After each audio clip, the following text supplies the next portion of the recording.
Good afternoon. So the last time you saw this sprayer, if you watched the video, is when it was the barn find. We got it to work, and I don't want to go into a lot of details about it, but I'll leave the link for the video in the description if you want to go back and look at it. But long story short, the engine was seized, and we were able to unseize the engine. I actually used it once and spread some fertilizer down, and actually helped my grass a lot. So I bought some more. So today what I'm going to do is I'm going to use this sprayer to put down some liquid iron. So I bought this. I'll leave the details in the description. And this is what I used the first time, and it really helped the grass grow. You gotta be careful when you use this. Can't put too much because you'll burn the grass out. I'm assuming with this too, but I've looked at the calculations and I use a light, so whatever it was requesting to put on my grass as far as how much, I went light on it because I never used it before. I never used a sprayer before, so I didn't want to have any problems. So that's what I'm going to do with this today. I think light for this is going to be like 38 ounces or close to 40 ounces. So I finally went through the user manual on this, and I did order the hose. The person that owned it before me, for some reason, I guess, cut the hose. So this is actually 20 feet of hose right here, which is going to help a lot to spray the sidewalks, the street side of the grass. This liquid iron, one of the precautions I've read online, is that you want to be careful about spraying it on your concrete. It may discolor it. So I'm gonna try my best not to get it on the concrete. Also, take my tape measure out. This the sprayers are supposed to be out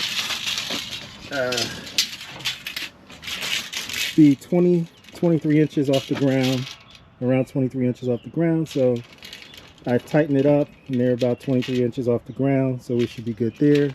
So all I have to do now is fill this up. Now, the one thing you have to understand and realize with the R series, from what I understand with the R series, I don't know about some of the other series, but well, I just talk about the Renegade and the Rogue.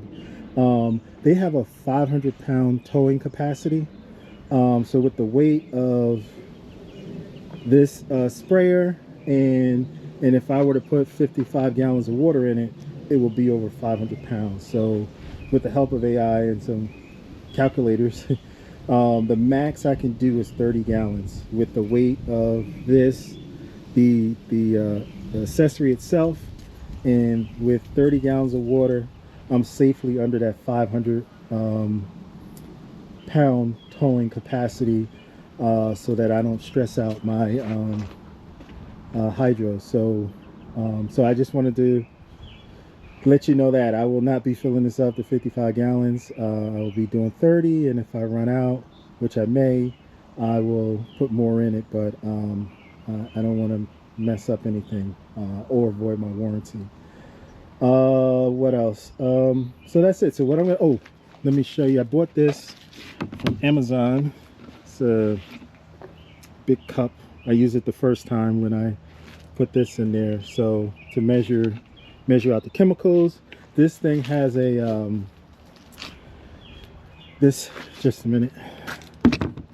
This has a this handle right here will agitate, or I guess mix. So this is like your mixing handle, and this is your handle that turns it from the sprayer here, the nozzle sprayer, to the actual sprays and the sprayers in the back. So I will make sure that I agitate and mix up the formula, you know, good enough before I get out there, and then I go out there and I'll start with the street side of the grass, spray that with the nozzle here, and then get actually on the grass and and spray the grass. Now, one thing again, by reading the manual, I realized, because when I put the first chemical down, I think it was the 28.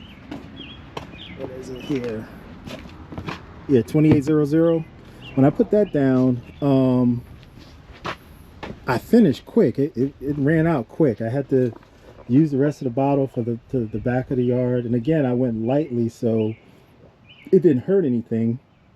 But what I realized is the PSI here, you know, has to be adjusted. So again, the only thing I did was work on this motor, fix this nozzle, and replace that. So after reading, the max you want to have depends on how fast you're going. In the manual is like 35 PSI. So I cranked it down to 15. So 30 may do the trick for the yard, but this is my first time trying after I've adjusted it. And the way you adjust it is you loosen this bolt, then you screw this in.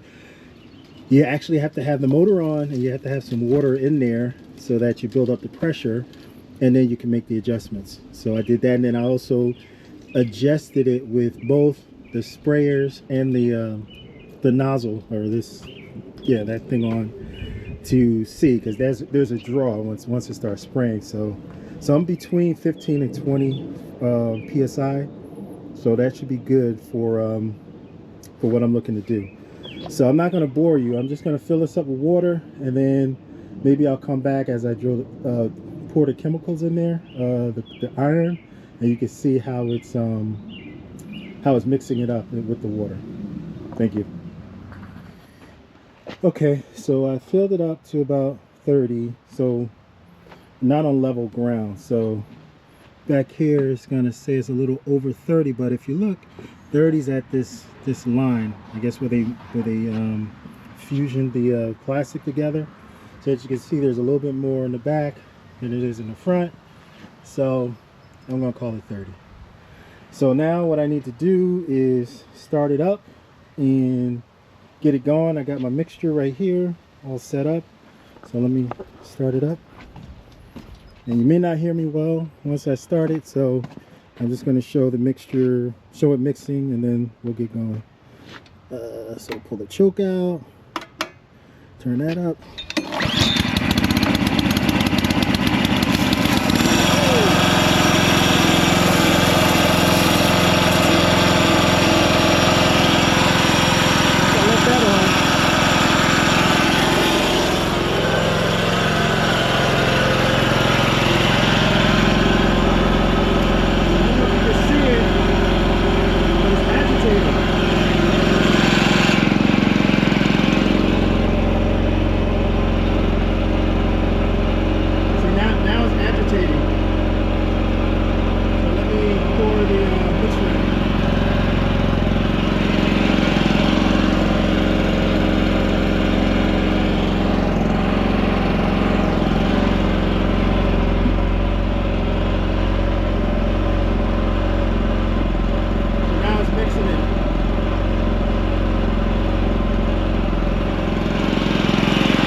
Okay, so I'm done. Again, this is what I used. Chlorinated liquid, iron, and other micronutrients. So this just will make the grass a deep dark green. I filled it up with, well, I didn't fill it up, but I put some more water in it and rinsed it out, let it go through its cycles. As you see all the water in the ground. From the last video I fixed the leaks. So yeah, this is my second time using it, and I like it. The only time consuming thing is the street side of the grass. It just takes longer, and you know, I have to kind of situate the hose. The hose isn't long enough to do the whole length of it, so I have to do it in sections. So, but after that, it's pretty simple. The adjustment was fine. Again, when I guess it was preset to 60 psi, so setting it to 20 with the 30 gallons, I was able to do the whole yard, including the street side of the grass. So so that's a great output for me. I didn't have to refill it. When I first used it, I put it to 30 gallons, and I was done before I went to the back of the yard. So so it's just pushing the water out, or the solution out. So again, this is my barn find. It's my second time using it.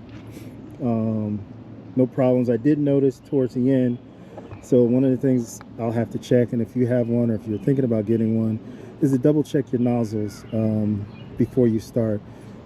This nozzle on, I have it folded up now, but the nozzle on the left side, if you're facing forward on the tractor, was kind of kinked outward. So it is what it is, but it's just something that I have to take note. So when I put the other fertilizer down, the 2800, I might put down in a few weeks, just make sure all the nozzles are facing down. That way you'll have a even spray on the grass. Again, they recommend putting this down so the nozzles are about 23 inches from the ground, so that gives a better spray and coverage. Also is recommended, at least for this nitrogen, was to cut the grass first. I cut the grass a few hours ago, and then I, you know, did this. So you want to give it at least 30-40 minutes for the grass to kind of lay back up. But the freshly cut tips will absorb the minerals or chemicals better or quicker than, you know, grass that was cut 2-3 days ago. So so that's another tip that I found on the internet. So that's about it. If you have any comments, leave them. Please like and subscribe. And until the next time, take care.